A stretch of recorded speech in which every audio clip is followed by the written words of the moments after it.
السلام عليكم الزول الفلاوين مرحبا بكم في Genève واش راكم écoutez on est en Suisse. Vous savez, il y a quelques mois je vous avais dit qu'on allait déposer une plainte contre l'armée française et l'État français, l'État colonial français au sujet des enfumades en Algérie, notamment dans la wilaya de Chlef et la wilaya de Mostaganem qu'on appelle Dahra. Vous savez que j'ai fait 2 vidéos. Et voici la preuve qu'une plainte a été déposée ce jour, donc en langue arabe.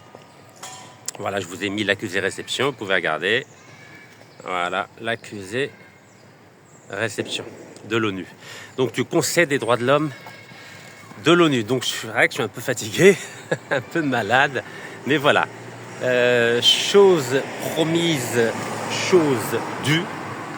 Voilà, il faut être cohérent dans la démarche, il faut... Quand on dit quelque chose, il faut le faire. Donc là, c'est le secrétaire général adjoint des Nations Unies, M. De Mello, Sergio Vieira de Mello. Voilà, 1948-2003. Vous savez, les grands hommes, ils sont honorés en Occident. Alors voilà, donc c'est officiel. Donc c'est Maître Shohra Abdelkader. Donc Maître Shohra Abdelkader qui a préparé la plainte. Et normalement, dans les 6 mois, il y a une première commission qui va être chargée d'étudier cette plainte, donc la recevabilité de cette plainte. Donc on a bon espoir qu'il y ait un suivi, je vais vous dire pourquoi. Car les accords d'Évian ont prévu une amnistie pour tout ce qui est lié à la guerre d'Algérie, c'est-à-dire de 1954 à 1962. Mais tout ce qui concerne la colonisation, c'est-à-dire depuis 1830 à 1954, il n'y a pas de loi d'amnistie.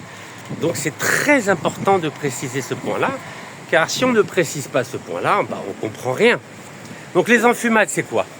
Les enfumades, c'est une méthode barbare qui a été théorisée par le général Bugeaud, qui était gouverneur de l'Algérie, et qu'il a enseigné à ses adjoints, notamment le général Cavaignac, le général Pélissier. Et sitôt cette méthode barbare théorisée par Bugeaud, qui consistait à enfermer dans des grottes des tribus algériennes, donc dans la wilaya de Chlef et dans la wilaya de Mostaganem, notamment à Nekmeria. Chlef, c'est à Ain Imran, c'est dans ma propre ville. Donc je suis vraiment concerné à plus d'un titre, car il s'agit de nos ancêtres, algériens en général, et les ancêtres de notre wilaya. Donc c'est à quelques kilomètres de là où j'habite en Algérie. Donc le général Bugeaud, suivi par le général Cavaignac et le général Pélissier, ont décidé donc d'enfermer dans des grottes des Algériens. Dans le cas du général Pélissier, il les a enfermés avec des branchements d'arbres et les a asphyxiés. Oui, asphyxiés. Plus de 1000 personnes dans la wilaya de Mostaganem, qu'on appelait Zahra à l'époque. Vous savez, il n'y avait pas de différence. Donc 1000 personnes. Il y a eu une seule survivante. Est-ce que vous imaginez? Mais c'est barbare comme méthode, barbare. Donc c'est les premières chambres à gaz qui ont été théorisées, appliquées par l'armée coloniale française. Dans le cas de Ain Imran, donc c'était toujours Zahra, pareil, autour de 1000 personnes, là c'est pire. Les tribus ont été enfermées dans ces grottes et le colonel Saint-Arnaud, qui est devenu général, vous savez, sous Napoléon III, c'est lui qui a causé la mort de 400 personnes lors du coup d'État de Napoléon III du 2 décembre 1851. Donc 400 personnes ont été tuées au moment des barricades des Parisiens qui s'étaient opposés au coup d'État du neveu de Napoléon Ier, c'est-à-dire Louis-Napoléon Bonaparte, le 2 décembre 1851. Donc ce Saint-Arnaud, ce funeste Saint-Arnaud, a emmuré, vous savez ce que ça veut dire emmurer? C'est mur, voilà. Il a mis des murs comme ça pour fermer la grotte, de façon à asphyxier les Algériens. Vous imaginez la barbarie? Donc dans un cas, il a asphyxié les gens, les Algériens, pardon, en mettant des branchements d'arbres et en allumant le feu. Donc c'est la fumée qui les a tués, c'est les premières chambres à gaz de l'histoire. Et dans le deuxième cas, avec le général Saint-Arnaud, qui est devenu général Saint-Arnaud, il les a carrément emmurés. Alors ici, c'est le palais Wilson. Le palais Wilson, c'est ici que se trouve le Conseil des droits de l'homme des Nations Unies à Genève. Et le palais où sont les Nations Unies, c'est à 2 km d'ici. On va y passer rapidement, Inch'Allah. Donc voilà, le plus important c'est quoi? C'est qu'entre 1844 et 1845, l'armée coloniale française a commis un crime contre l'humanité avec ces enfumades qui sont les premières chambres à gaz de l'histoire. Et ça s'est passé en Algérie. Donc Rabbi yarhamhum, Rabbi yarhamhum, Rabbi yarhamhum. Et cette plainte, donc de 18 pages, on a bon espoir qu'elle soit étudiée et que enfin ces tribus qui ont été massacrées par des méthodes ignobles, que cette barbarie ne reste pas dans l'impunité. Voilà, on continue le récit de cette histoire extrêmement douloureuse en Algérie par la faute de l'armée coloniale française. Alors Genève, nos responsables algériens, notamment Souler Bouteflika, adorent cette ville et en effet elle est très agréable. Ici c'est l'avenue de France, pas très loin de l'avenue de la Paix. Vous savez qu'il y avait il y a toujours un célèbre hôtel qui s'appelle l'hôtel de la Paix que notre ancien président, Feu Abdelaziz Bouteflika, affectionnait tout particulièrement. Eh oui, car lorsqu'il était ministre des Affaires étrangères, il avait donné l'ordre à toutes les ambassades d'Algérie dans le monde entier de faire un virement de tous les surplus budgétaires sur 2 comptes ici en Suisse, notamment à l'UBS, l'Union des banques suisses. C'est comme ça que notre ancien président, lorsqu'il était ministre des Affaires étrangères, a accumulé une fortune colossale. Et c'est ce qui a conduit à sa disgrâce, à la mort du président Feu Houari Boumediene. Oui, c'est vrai que c'est plus agréable d'être ici au lac Léman, à Genève, qu'à Oulad el-Harrach, que mourir bêtement à Oulad el-Harrach dans un bus vétiste. Ben oui, vous savez, nos dirigeants algériens aiment le pouvoir en Algérie, aiment exercer le pouvoir en Algérie, mais préfèrent vivre ici. Mais il n'y a pas que les dirigeants algériens. Vous connaissez le président camerounais Paul Biya. Le président camerounais Paul Biya passe au moins 6 mois de l'année ici. Regardez, c'est tellement agréable, tellement propre. Regardez, on voit à travers. Regardez la transparence. C'est ça la Suisse. C'est-à-dire tout est transparent en Suisse, sauf les comptes bancaires, bien sûr. Regardez, c'est pas beau ça? Est-ce que vous avez déjà vu ça, l'eau de l'Harrach? Regardez, il y a des poissons et tout. Regardez, c'est pas beau? Regardez-moi ça. C'est pas magnifique?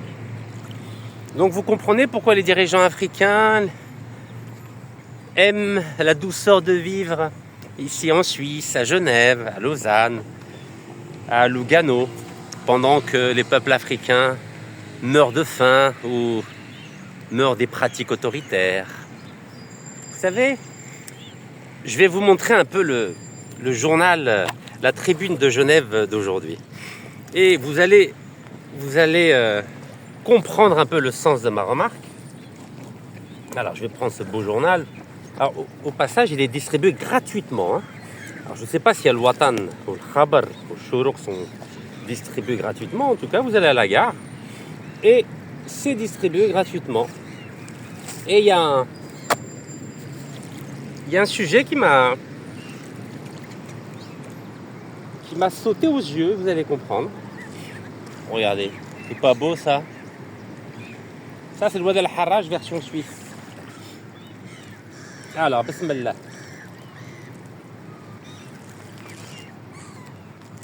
Bismillah, bismillah.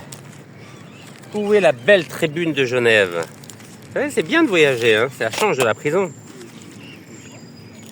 Alors, regardez, ça c'est la tribune de Genève.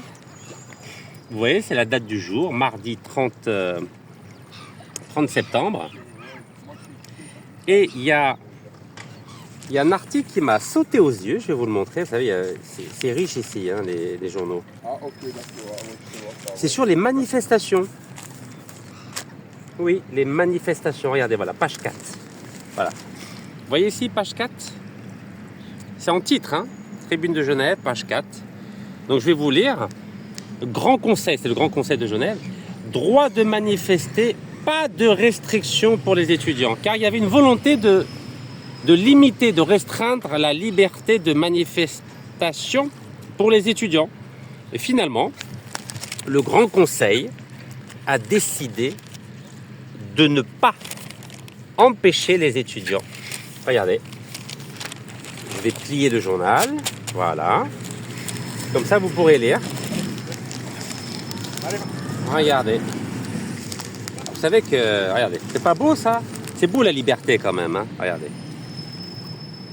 Je vais vous le lire. Le Grand Conseil refuse de restreindre le droit de manifester à l'université. Vous imaginez, manifester à l'université en Suisse. Projet de loi, l'occupation d'Unimael en mai 2024 a suscité des velléités de mieux cadrer les débats politiques. La gauche, elle, a défendu un boycott académique. C'est pas beau. Et regardez, hein, il y a une députée verte, Lara Atassi.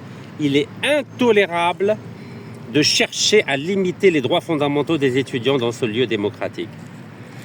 Alors, vous savez que la constitution algérienne, si je ne m'abuse, c'est l'article 52, permet à tout individu ou groupe d'individus, il suffit d'être trois personnes, de manifester sans même déclarer.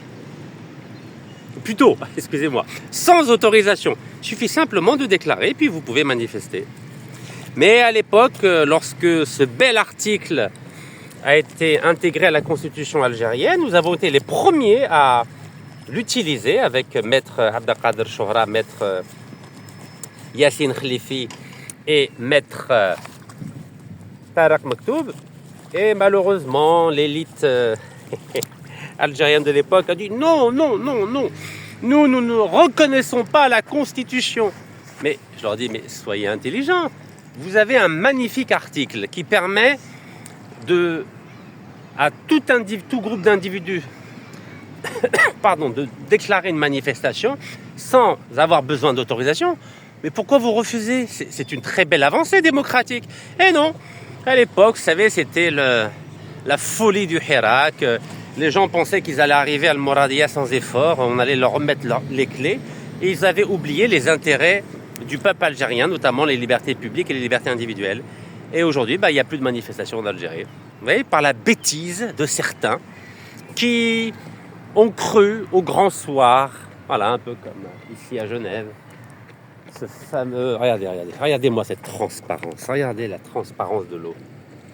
Vous savez, moi, je suis jaloux. Comment ça se fait? Ils arrivent à avoir des lacs extrêmement propres et nous, on n'y arrive pas. Des rues très propres et nous, on n'y arrive pas. Il n'y a rien qui est cassé. Est-ce que c'est normal, ça? Vous savez, le cheval, c'est un symbole d'Afrique du Nord, n'est-ce pas? Regardez ces belles sculptures, ces belles verdures. Moi, je suis jaloux. Voilà, j'ai pas honte de le dire.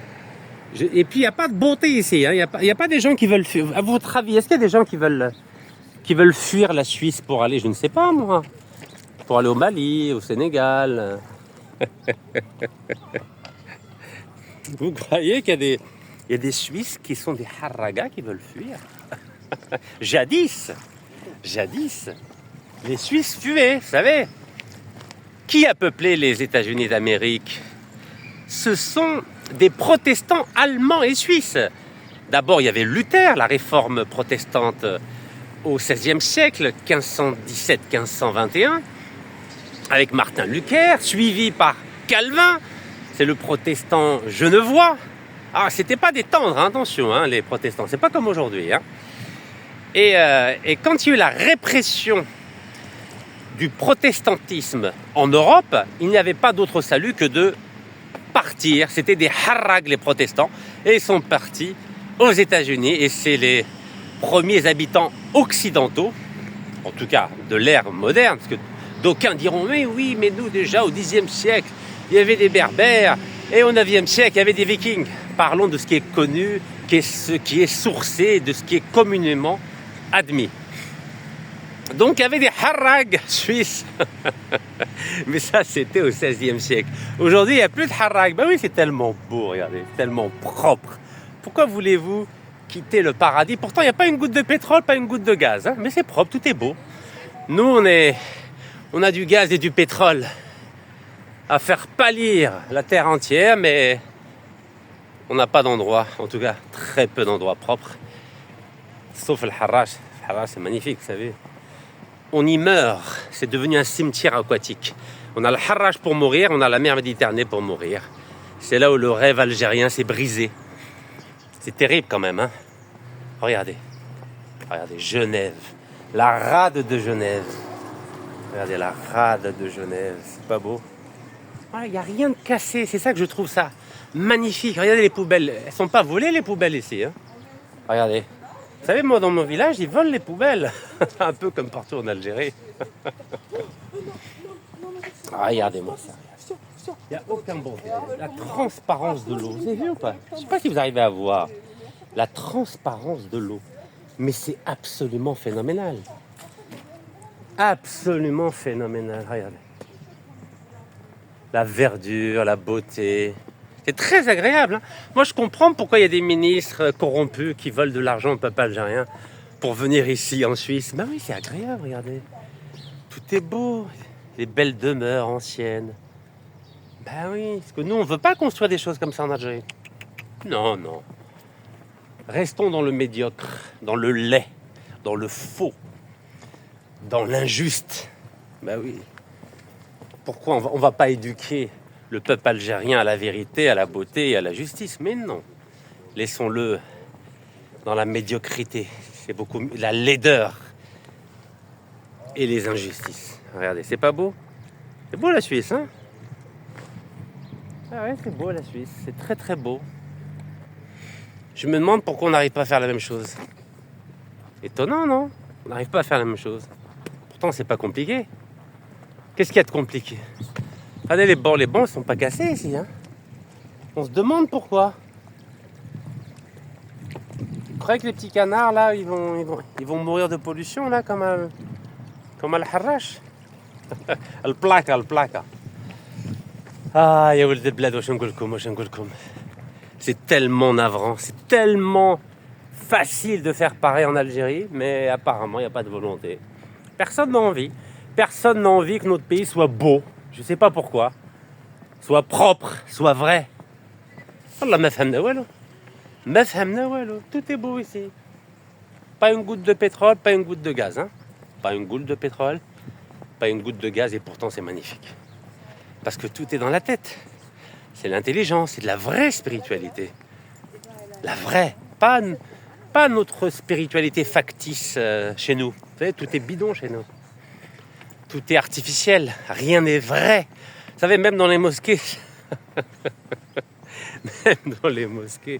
vous risquez de vous faire voler vos baskets toutes neuves, Nike ou Reebok. Ça existe, Reebok? Bon, bref. Non, c'est terrible. Pardon, c'est terrible ce qui est en train de se passer dans notre pays. Terrible. Tout est devenu faux. Les relations humaines sont fausses. Le jeu démocratique est faux. Les relations familiales sont devenues délétères. Catastrophique. Regardez, ski nautique, club Genève. Ça vous tente, non? Et bismillah. Non, c'est incroyable. Ah, il y a des beautés. Oh là là, il y a des beautés. Vous croyez que quelqu'un va les voler pour aller je ne sais où? Regardez. Regardez la transparence. Ça, c'est des beautés. Les beautés suisses de Genève. Regardez la transparence. Vous arrivez à voir la transparence de l'eau, là? Regardez-moi ça. C'est quand même incroyable, non? Vous ne trouvez pas? Regardez. Ça, c'est des beautés. Mais c'est des beautés de plaisance. C'est pour apprécier le décor. C'est tellement agréable. Tellement agréable. Il n'y a pas de klaxon ici, il n'y a rien.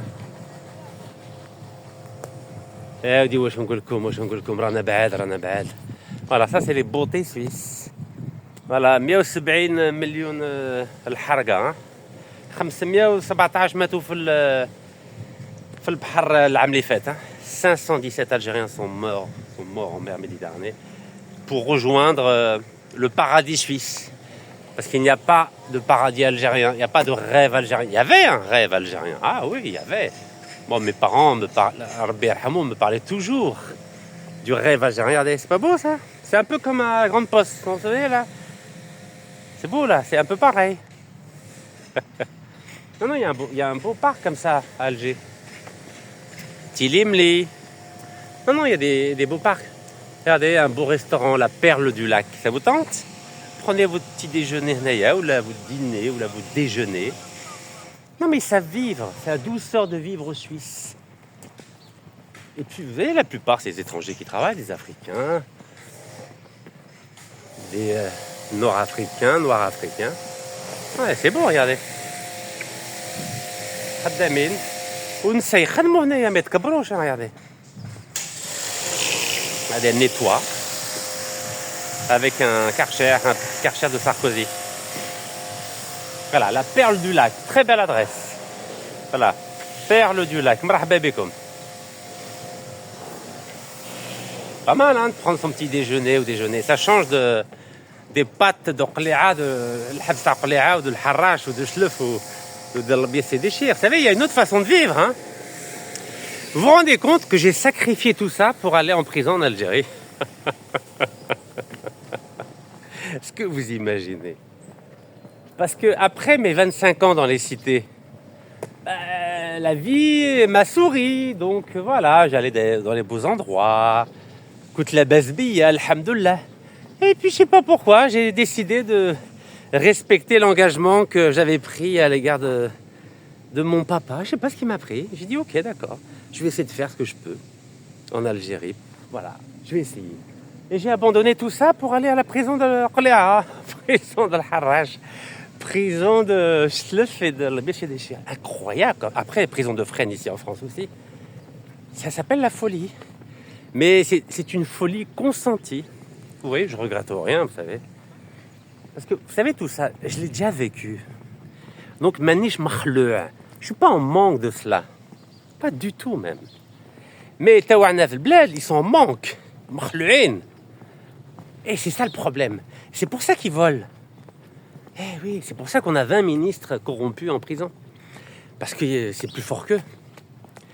Ils voudraient vivre comme les Européens alors qu'ils n'ont pas l'âme européenne. Vous savez, être européen, être occidental, si vous n'avez pas été bercé dès votre plus tendre enfance, c'est pas naturel.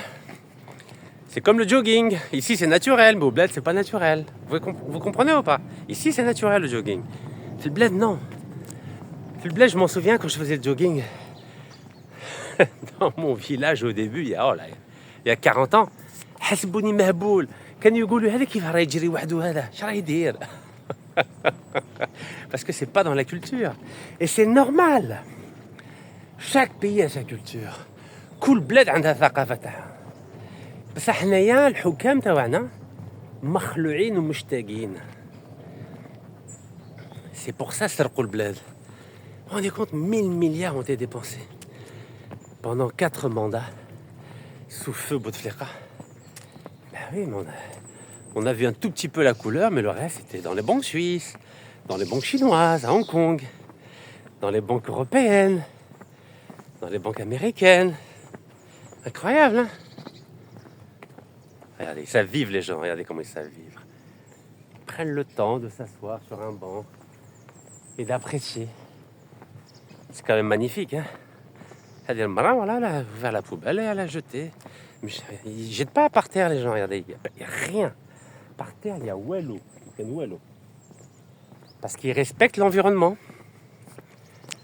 Ils respectent l'environnement. Il n'y a pas de plastique, sachet plastique. Il n'y a que des feuilles et de la verdure. Ah là là. Donc vous voyez, cet Occident, il est magnifique. Hein, mais l'histoire de l'Occident, il est tragique. C'est pour ça que je vous ai parlé des enfumades. C'est-à-dire que l'Occident est magique en Occident, mais il est tragique dans le reste du monde. Il est barbare dans le reste du monde. Regardez ce qui se passe à Gaza. Regardez. Ce sont des Blancs qui commettent un génocide à l'endroit des Palestiniens, mais il n'y a personne qui les juge, personne. Ils ont des mandats d'arrêt internationaux, mais personne ne les applique. Regardez Netanyahu. Tranquille, il est reçu à Washington. Personne ne crie au scandale. Rien. Tout est normal. Adi. C'est un peu comme chez nous. Des ministres volent. Adi. Des ouali volent. Adi. Des rois al-Baladiya yasrqou. Adi. Tout est normal. Vous avez entendu le dernier scandale qui vient d'Espagne? Un député et un ambassadeur ont été condamnés parce que à cause d'histoire de pot de vin par rapport au tramway de Ouargla. Voilà, parce qu'on a des responsables algériens. Ils veulent avoir des appartements en Europe. Ils veulent qu'on paye les frais de scolarité d'université de leurs enfants. Ben oui. Non, ils veulent pas rester tranquilles en Algérie. Mange Barine Guado, le bled. Non, non, non. Ils rêvent d'Europe. Alors que moi, je rêve d'Algérie. بالعكس. كلشي بالمقلوب. هما يحلموا بالأوروبا وأنا نحلم بالجزائر. ماشي كيف. On a قلت لكم بلي un problème. Il y a un problème, comme dirait le philosophe Heidegger, Martin Heidegger, il y a un problème ontologique. C'est lié à l'être. L'être de l'Algérien. L'Algérien est insatisfait. Il n'est jamais content. Finalement, il n'est pas content de... Il ne veut pas vivre en Algérie, l'Algérien. Il veut يعيش برا. في أوروبا. بصح يبغي يزير على الشعب تاعو. يبغي يزير على الشعب تاعو بصح يبغي يعيش برا. فوالا يبغي يعيش لا بيل في في الخارج. بصح يبغي يزير ويوجع الشعب تاعو. هذا هو الجزائري. Incroyable, hein? Comment ça se fait qu'il n'y a pas de liberté en Algérie? Comment ça se fait qu'il n'y a pas de liberté? Est-ce qu'on arrive à l'expliquer, ça? Pourquoi il n'y a pas de liberté? Pourquoi on a une démocratie contrôlée? Comment ça se fait, ça? Comment ça se fait? Pourquoi, après 8 années de sacrifices, comment se fait-il que l'Algérie n'est pas le plus grand pays démocratique au monde? Comment se fait-il que l'Algérie ne soit pas le pays le plus libre au monde? Mais normalement, on doit être un modèle de liberté, un modèle de dignité, un modèle de démocratie. Et pourquoi c'est l'inverse? لازم واحد يخمم لها بزاف هذه. نورمالمون حنا نمثلوا الديمقراطيه ونمثلوا الحريه ونمثلوا الكرامه. ماشي العكس. C'est pas normal ça. Ah là là là là. Bon, apparemment c'est l'heure d'aller au consulat d'Algérie. Donc on va faire un bref passage au consulat d'Algérie à Genève, car c'est prévu dans le programme. Mais j'ai souhaité d'abord déposer la plainte au Conseil des droits de l'homme des Nations Unies au nom de nos ancêtres que tout le monde a oublié en Algérie. Bah oui, parce que ça date. 1845, 180 ans déjà. مئة manisna. شكون يخمم عليهم شكون يقولوا لي شكون. À l'époque, on avait des grands hommes. Eh oui, Cheikh Boumaza. C'était un héros, hein, un grand héros. À l'époque de Amir Abdelkader, il y avait même une rivalité, j'aimerais dire, il y avait une rivalité saine entre l'Amir Abdelkader et Cheikh Boumaza. Voilà. Et oui, il y avait de la vaillance, il y avait de la noblesse, il y avait de l'intelligence, il y avait du courage, il y avait le sens du sacrifice. Aujourd'hui, on est passé du sens du sacrifice au sens du bénéfice. Les gens ne veulent rien donner à l'Algérie, mais ils veulent tout prendre à l'Algérie. Incroyable, hein? Les richesses, la liberté, la démocratie, ils veulent tout prendre. يخلوا والو يقول لهم بغيتوا حاجة روحوا موتوا في البحر هيا حرقوا. Quelle tristesse tout ça. Alors voilà, Eden, hôtel Eden. On continue? Alors on va au consulat, puis je vous dis à tout de suite alors. Voilà les Nations Unies. Voilà, vous savez qu'il y a deux ONU. Il y a ONU à New York donc aux États-Unis, et il y a l'ONU ici à Genève. Donc lorsque par exemple les Palestiniens n'ont pas le droit d'avoir des visas pour aller aux États-Unis, ils peuvent faire une assemblée générale ici à Genève, au siège des Nations Unies. Voilà, il faut le savoir. Donc il faut savoir que Genève était la première capitale de la SDN, la Société des Nations. Mais avec la Deuxième Guerre mondiale, cette Société des Nations qui avait été décidée après la Première Guerre mondiale, notamment au congrès de Versailles en France, en juin 1919. À l'époque, il y avait un grand président aux États-Unis, qu'on appelait Wilson, les fameux 14 points de Wilson. Mais le président américain qui avait initié les 14 points de Wilson n'a même pas réussi à les faire valider par le Congrès américain. Donc c'est la raison pour laquelle la Société des Nations finalement n'avait pas de pouvoir. Et lorsqu'en 1935, les Italiens ont envahi l'Éthiopie, le pauvre empereur d'Éthiopie, Haïlé Sélassié, était venu ici pour réclamer justice, pour expulser les Italiens, un peu comme les pauvres Palestiniens qui réclament justice pour dégager, expulser les soldats de Tsahal. Mais ça ne marche pas. Donc ça n'a pas marché en 1935, 36, 37, 38, 39, 40 avec l'Éthiopie contre l'Italie, dans le cas de la SDN, Société des Nations, dont le siège était ici à Genève. Et ça ne marche pas non plus aujourd'hui pour le peuple palestinien, notamment à Gaza, qui n'arrive pas à obtenir de l'ONU l'aide militaire pour dégager l'armée du génocidaire Netanyahou. C'est terrible, hein? L'histoire se répète. Alors on a des naïfs, notamment en Algérie. Vous savez, quand j'ai écouté le discours de notre ministre des Affaires étrangères, Ahmed Attaf, j'avais envie de pleurer. Il passe son temps à parler des principes, notamment au sujet de la question du Sahara occidental, alors qu'il n'a pas encore compris qu'il n'y a plus de principe. Aujourd'hui, c'est le rapport de force qui compte. Et il n'a aucune créativité diplomatique. Regardez Donald Trump. Quels que soient ses défauts, et Dieu sait que ses défauts sont nombreux, mais au moins, il a pondu une solution en 20 points, qu'on l'approuve ou qu'on la désapprouve, mais au moins elle est originale. Vous avez déjà entendu la diplomatie algérienne d'Ahmed Attaf pondre une proposition de sortie de crise originale? Non, il parle que des principes, l'ONU, mais c'est fini l'ONU. Mais il faut ouvrir les yeux. L'ONU, c'est fini. Aujourd'hui, c'est le rapport de force, c'est l'intelligence. C'est la synergie des forces et des volontés. Regardez, est-ce qu'une seule fois dans la proposition de sortie de crise de Donald Trump, il parle de l'ONU? Il ne parle jamais de l'ONU. Et nous, on est schizophrènes. La première puissance mondiale ne parle plus d'ONU.